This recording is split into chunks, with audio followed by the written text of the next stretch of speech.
Welcome back. आज एक नए प्रॉब्लम के साथ एक नई वीडियो में। आज की हमारी प्रॉब्लम है linear equation in one variable class 8 के एक्सरसाइज नंबर 4 और क्वेश्चन नंबर 6। आज की प्रॉब्लम है there is a narrow rectangular plot. आज बात हो रही है एक रेक्टेंगुलर प्लॉट की। तो रेक्टेंगुलर प्लॉट का मतलब है एक प्लॉट है जो रेक्टेंगल शेप का है। हम थोड़ा सा क्वेश्चन को समझते हैं, प्रॉब्लम को समझते हैं। ये एक रेक्टेंगल है, चाहे आप इसको इस तरह से बनाएं, चाहे आप इसको इस तरह से बनाएं। ये दोनों रेक्टेंगल्स हैं, ये शेप में बनाएं। रिजर्व फॉर स्कूल, ये पूरा प्लॉट जो है ये स्कूल के लिए रिजर्व किया गया है, ये स्कूल के लिए रखा गया है। यहाँ पर स्कूल बनना है इस प्लॉट के अंदर। इन मोहाली विलेज, यह कहा एक विलेज के अंदर, जिस विलेज का नाम है मोहाली। मोहाली का गांव है, जिस गांव के अंदर एक प्लॉट रखा है, किसके लिए? स्कूल के लिए। The length and breadth of the plot are in the ratio 11:4। यानी इसकी लेंथ ये ली और ब्रेड्थ ये ली, या आप इसे लेंथ मान लीजिए, ब्रेड्थ मान ले, कोई इशू नहीं। आपके पास जो रेशो है, अब चूंकि यहाँ पर रेशो है, ध्यान रखने वाली बात यह है कि लेंथ और ब्रेड्थ दी है रेशो में 11:4। तो 11 लेंथ जो है वो बड़ी दी है, जो रेशो दिया है उस हिसाब से हम ये लेंथ लेंगे और ये ब्रेड्थ लेंगे। लेंथ और ब्रेड्थ का रेशो जो दिया है वो 11:4 है। अब ये 11:4 का मतलब क्या है? इसका मतलब यह है कि लेंथ अगर 11 सेंटीमीटर है, if length is equal to 11 centimeter, then breadth is equal to 4 centimeter. अब यूनिट क्या है? यूनिट यहां दिया नहीं है। अब यूनिट जो है आपके पास मीटर दिया हुआ है, 100 पर मीटर। तो हम यहाँ पर 11 मीटर के हिसाब से लिया हुआ है, तो हम मीटर के हिसाब से इस कंसेप्ट को लेंगे। यहाँ आगे मीटर दिया है at the rate of 100 metre पर सेकंड, यहाँ बाद में करेंगे, पहले यहाँ तक क्वेश्चन को समझते हैं। The length and the breadth of the plot in the ratio 11:4। Length और ब्रेड्थ का रेशो 11:4 है। इसका मतलब लेंथ अगर 11 मीटर है तो ब्रेड्थ 4 मीटर होगी। अगर लेंथ हमारे पास 22 मीटर होगी तो ब्रेड्थ इसकी डबल, 11 का डबल अगर 22 है तो 4 का डबल 8 है। अगर लेंथ हमारे पास 33 मीटर होगी तो ब्रेड्थ हमारे पास 12 मीटर होगी, क्योंकि डबल दिया हुआ है। इसका मतलब हमारे पास अगर लेंथ जो है, हमने यहां पर लेंथ ली 11 मल्टीप्लाई बाई 2, यहां पर 11 मल्टीप्लाई बाई 3, क्योंकि रेशो 11 दिया है, और यहां पर हमने 4 मल्टीप्लाई बाई 2 और यहां पर 4 मल्टीप्लाई बाई 3। इसका मतलब लेंथ अगर 11 मल्टीप्लाई बाई 2 थी तो ब्रेड्थ होगी 4 मल्टीप्लाई बाई 2। लेंथ अगर 11 मल्टीप्लाई बाई 3 तो ब्रेड्थ 4 मल्टीप्लाई बाई 3 होगी, क्योंकि जो रेशो होगा, लेंथ अगर 11 मल्टीप्लाई बाई 4 होगी तो ब्रेड्थ फिर 4 मल्टीप्लाई बाई 4। लेंथ अगर 11 मल्टीप्लाई बाई 5 होगी तो ब्रेड्थ होगी 4 मल्टीप्लाई बाई 5। अगर लेंथ 11 मल्टीप्लाई बाई x होगी तो ब्रेड्थ होगी 4 मल्टीप्लाई बाई x, क्योंकि जो रेशो दिया है उसी रेशो के मुताबिक हम लेंथ और ब्रेड्थ की बात कर रहे हैं।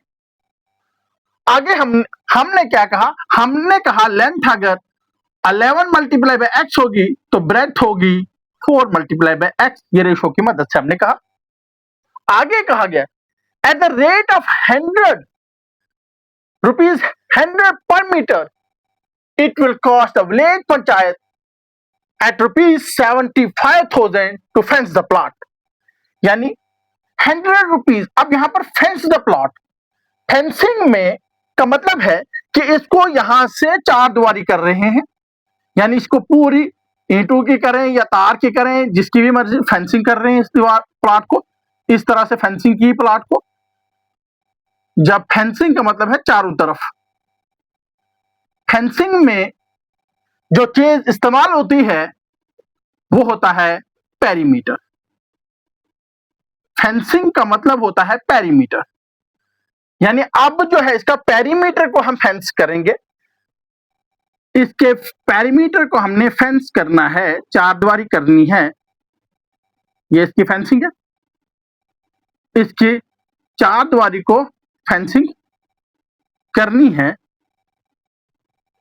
फेंसिंग में ये इस तरह से इस्तेमाल होगी, और इसमें जो फेंसिंग में लग रहा है अमाउंट वो 75,000 रुपीज लग रहे हैं। लेकिन 1 मीटर में 100 रुपीज लग रहा है, यानी 1 मीटर में 100 रुपीज लग रहा है। इसका मतलब हमें ये मालूम नहीं, इस रेट के हिसाब से, ये जो रेट है इस 100 रुपीज के हिसाब से हमें मालूम हुआ 75,000 इसमें जो है फेंसिंग में लग रहा है। यहां से हम देखेंगे तो हमें अगर निकालना हो इसका पेरीमीटर कितना हो एंट्रेंस में, तो हम सीधा इसे डिवाइड करेंगे, जितना 1 मीटर में लग रहा है तो वो निकलेगा हमारे पास 750 मीटर इसका पेरीमीटर है। क्योंकि हमारे पास जो टोटल अमाउंट लगा उसको डिवाइड बाय अमाउंट पर मीटर किया तो हमें इसका पेरीमीटर मिला 750 मीटर। अगर हमें मालूम हो कि पेरीमीटर इतना है तो पेरीमीटर का एरिया, पेरीमीटर ऑफ रेक्टेंगल जो होता है, पेरीमीटर ऑफ रेक्टेंगल होता है 2 इंटू लेंथ प्लस ब्रेड्थ। अगर ये आपको याद ना हो तो पेरीमीटर का मतलब होता है total length of the boundary. Total length of the boundary क्या होगी? ये रेक्टेंगल है, रेक्टेंगल में अपोजिट साइड इक्वल होती है और हर एक एंगल 90 होता है, एक क्वाड्रिलेटरल होती है।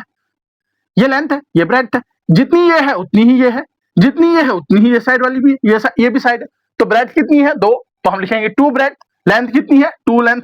जब 2 लेंथ प्लस 2 ब्रेड्थ करेंगे, या आप ऐसे भी कैसे length plus breadth plus length plus breadth, यानी 4 साइडें हैं, चारों साइड को प्लस किया। 2 बार लेंथ है तो 2 है, 2 बार ब्रेड्थ है तो 2 भी, 2 कॉमन करेंगे तो लेंथ प्लस ब्रेड्थ। तो ये फार्मूला बनता है पेरीमीटर ऑफ रेक्टेंगल। तो पेरीमीटर ऑफ रेक्टेंगल का फार्मूला हमारे पास, पेरीमीटर लेंथ कितनी है? 11x, ब्रेड्थ कितनी है?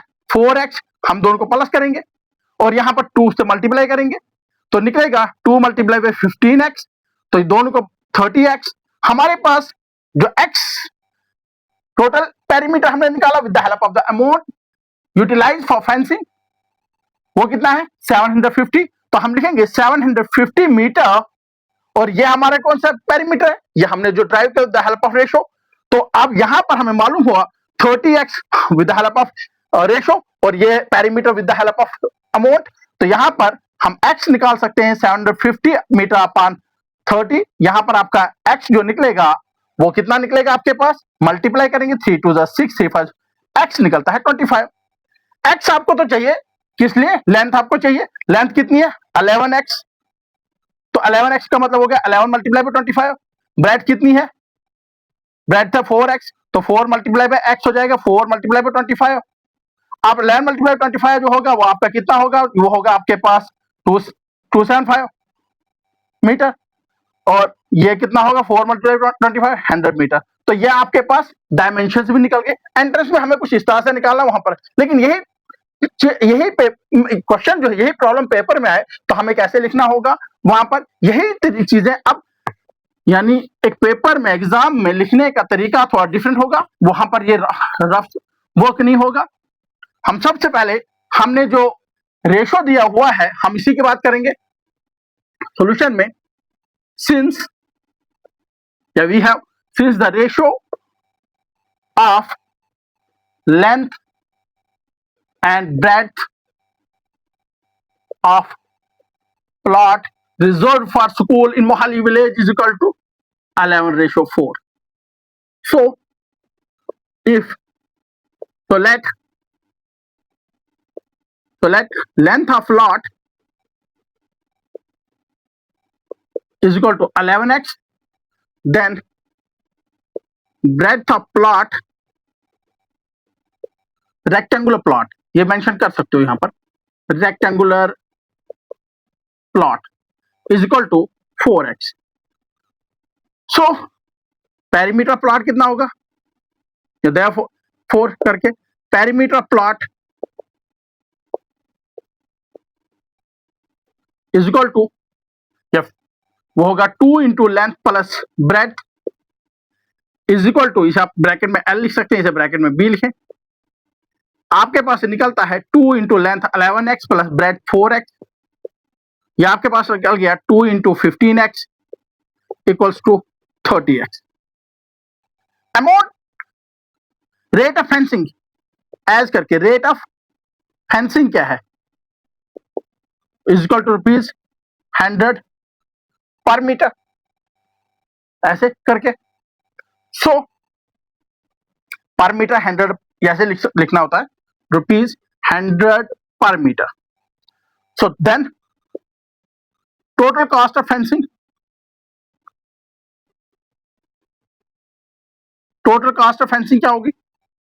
₹30 पर मीटर मल्टीप्लाई बाई ₹100 पर मीटर मल्टीप्लाई बाई 30x, क्योंकि rate of fencing multiply by perimeter of the plot is equal to 3000x पर मीटर। ये आपकी but total cost of fencing कितनी दी है?